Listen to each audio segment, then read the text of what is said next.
It's not every day you get to interview a personal hero, and recently I got the opportunity to do just that and interview Graham Hancock on his new book, Magicians of the Gods. The book is a fascinating read and picks up where Fingerprints of the Gods left off. So if you're a fan, I really hope you enjoy this interview with the great Graham Hancock. If you're new to his work, get on board. You're going to enjoy it. It's fantastic, interesting stuff, and I personally believe we will owe an awful lot to Graham Hancock and his work in kind of unveiling the truth of our antiquity. I did a lot of astro time-lapse as kind of a visual metaphor for this video.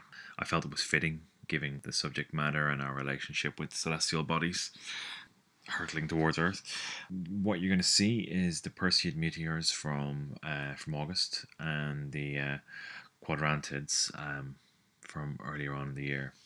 You're also going to see a lot of my footage from Gobekli Tepe from 2013 when I was out there near Shanurfa. Anyway, that's enough for me. I hope you enjoy the video, and I suggest you kick back and enjoy it.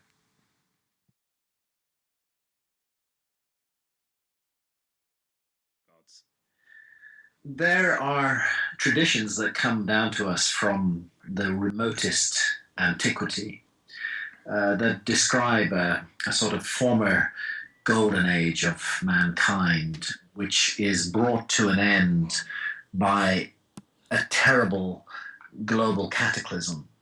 And out of this cataclysm, on a kind of mission to the demoralized survivors of the cataclysm, appear individuals who are described in very mystical terms in the traditions as magicians, as sorcerers, very often as sages. Mm-hmm. And their role seems to be to teach the knowledge of civilization and actually to transfer technology to those who survived the cataclysm.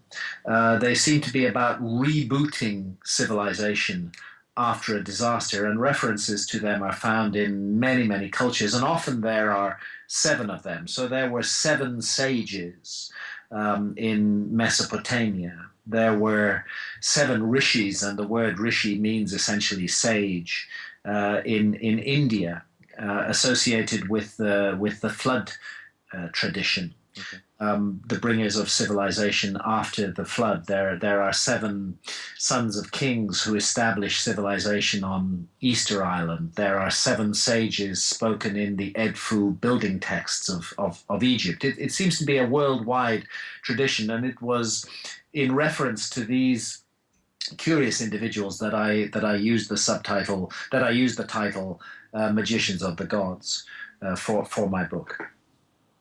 Okay, and I think when we spoke previously, we spoke about Gobekli Tepe, and you mentioned kind of the man bag, or rather when yes. I saw your presentation in Bath.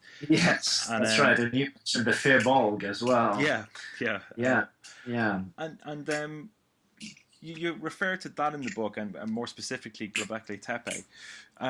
Could you give us an idea of the significance of Gobekli Tepe, how it literally changed the landscape of archaeology? Well, Gobekli Tepe is what's called a megalithic archaeological site in southeastern Turkey. Now, we're all familiar with megalithic sites. I think everybody's heard of Stonehenge. It's the sort of archetypal image of the megalithic site, or Avebury in England, or Newgrange in Ireland. Megalithic sites are found all over the world, but until quite recently, it was the view of archaeology that no megalithic site, no site which involved the lifting and positioning and often the accurate alignment to stars in the sky, that there was no megalithic site with all of these characteristics which was older than 6,000 years. Before that, human beings simply weren't working with megaliths. They weren't creating this characteristic kind of site, and it's traditionally been associated with the kind of period that also sees the beginnings, the first emergence of cities. So between 6,000 and 5,000 years ago, you get that's the orthodox dating for some of the great megalithic monuments on the island of Malta, for example, Gigantia or Hagarim or Manidra. Between 6,000 and 5,000 years ago is also the kind of period that the first cities are said to have emerged, whether in Mesopotamia or in Egypt.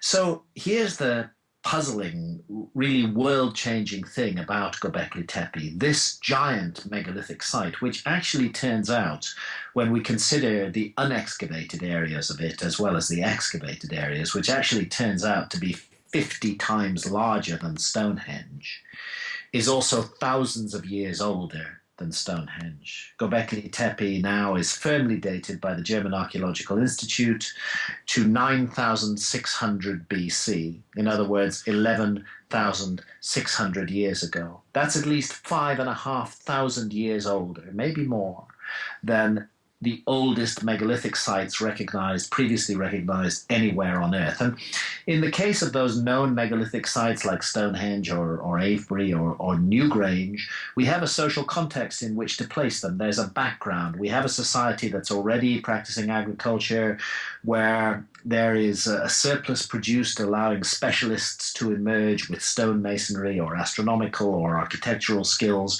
and to apply their talents to the construction of megaliths. But in Gobekli Tepe, 11,600 years ago, there's no background at all. This site just comes out of nowhere, situated in an area where previously only hunter-gatherers had lived.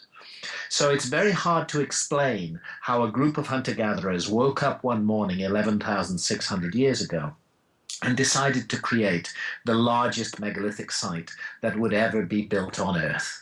Wow. And that furthermore aligned its 20-ton megaliths very, very precisely. Gobekli Tepe contains the world's earliest perfectly aligned north-south structure, for example, and you can only do that with astronomy.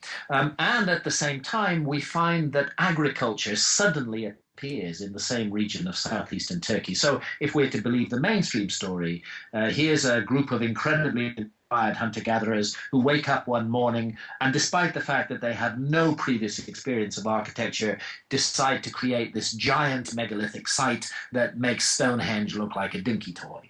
And at the same time, just as a kind of by the way, they invent agriculture as well. For me, what Gobekli Tepe represents is a transfer of technology. I think we're looking at the presence of the survivors of a lost, much more advanced civilization. Those survivors settled in Turkey. They transferred their knowledge and their skills to the local people. That's why we see the beginnings of architecture there already in a very advanced form, and it's why we see agriculture spring up suddenly. I think Gobekli Tepe changes everything. Archaeologists will struggle to fit in to their existing timelines, but ultimately they just won't be able to do so. It stands there as just a huge anomaly, a huge puzzle begging for explanation.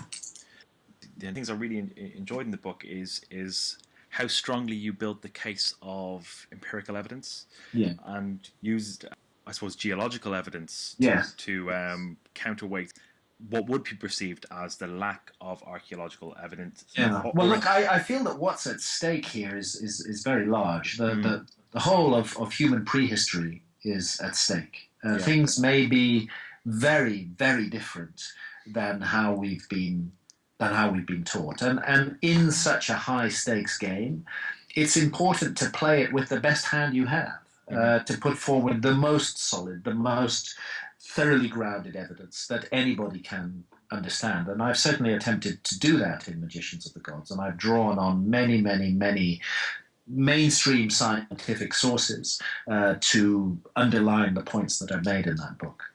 One final point I'd like to ask you on is kind of Gunung Padang. Could you tell me a little bit about that? When we come to the east, Gunung Padang on the island of Java in Indonesia is another site that's rewriting history. As a matter of fact, I think the whole archaeology of the Pacific is going to have to be reconsidered in the light of what's been found at Gunung Padang. Essentially, what we have here is a pyramid, which for centuries was thought simply to be a natural hill with a megalithic site on top of it. And that megalithic site wasn't thought to be very old, maybe 2,500 years old.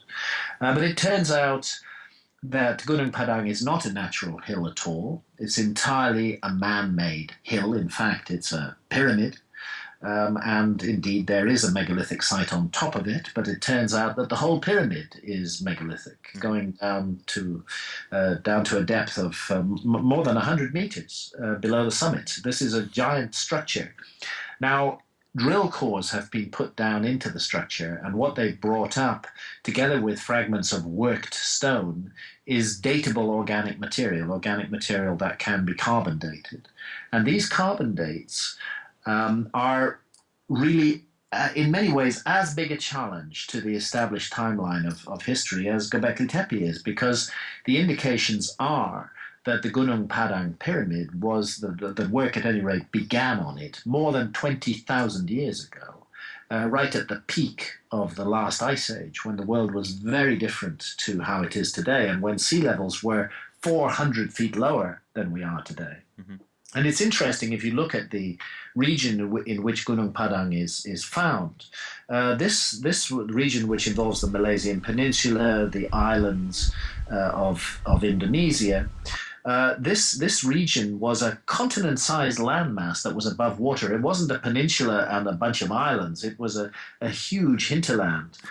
When sea level was 400 feet lower, this area, which is known to geologists as the Sunda Shelf, was an extremely promising and habitable and lush piece of real estate.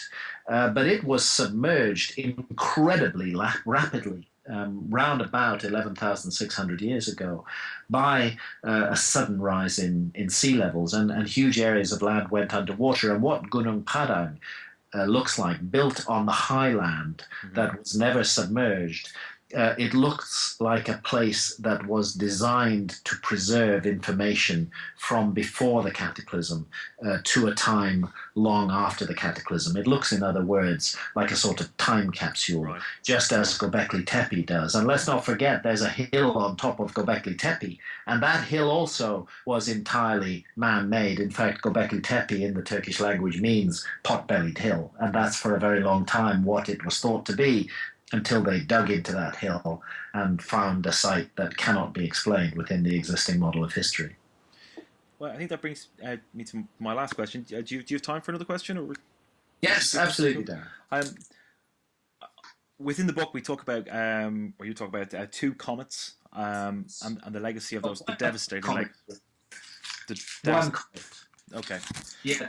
To be clear about what we're dealing with is a giant comet, one single object, right, originally, which might have been 100 kilometers in diameter, or possibly more. Right.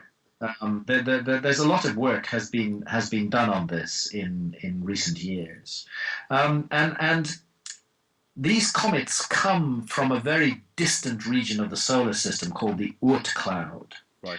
And gravitational disturbances from time to time will send a very large one winging in towards the inner solar system.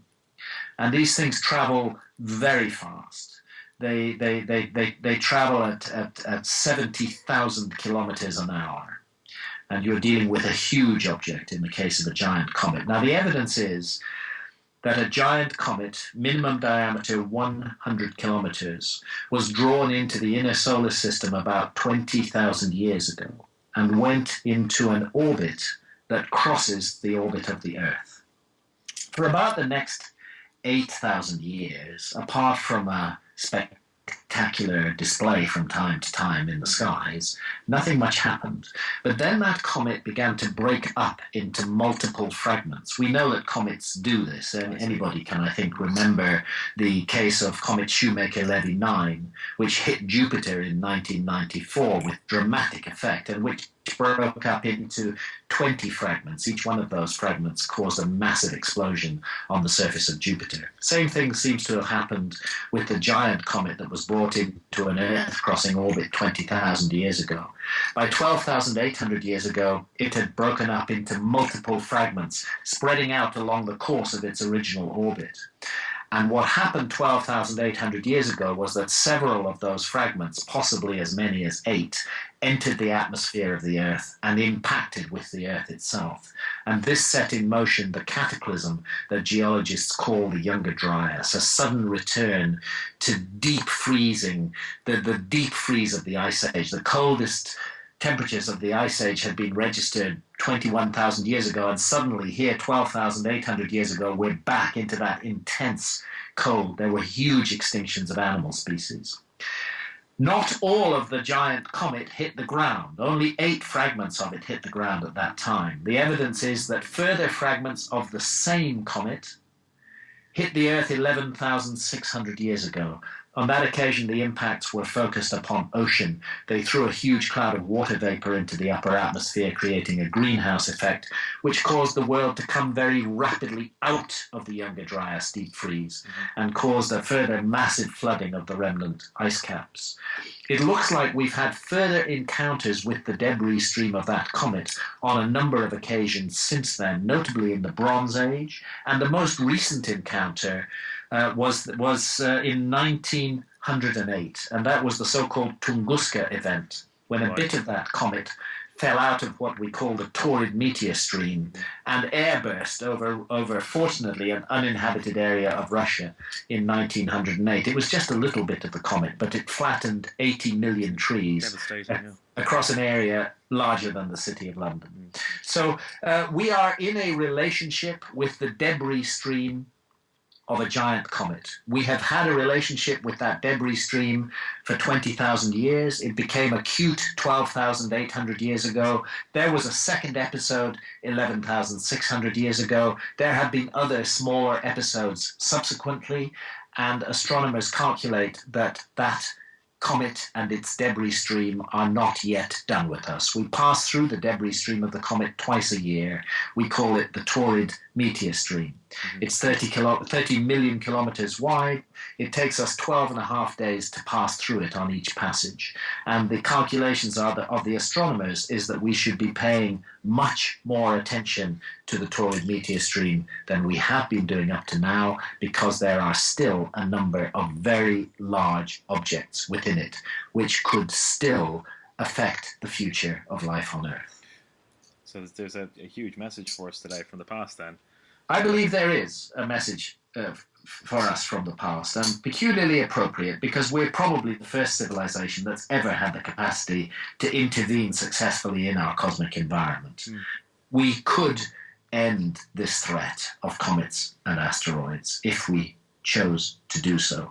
But to choose to do so involves changing our priorities. Right now, the priorities of humanity in the 21st century seem to be very much focused on mutual hatred and fear and suspicion and burgeoning warfare. We need to set those attitudes aside. We need to remember that we're all members of one human family, that the Earth is our precious gift, our habitat, the future for our children, and we need to protect and care for this Earth in every possible way.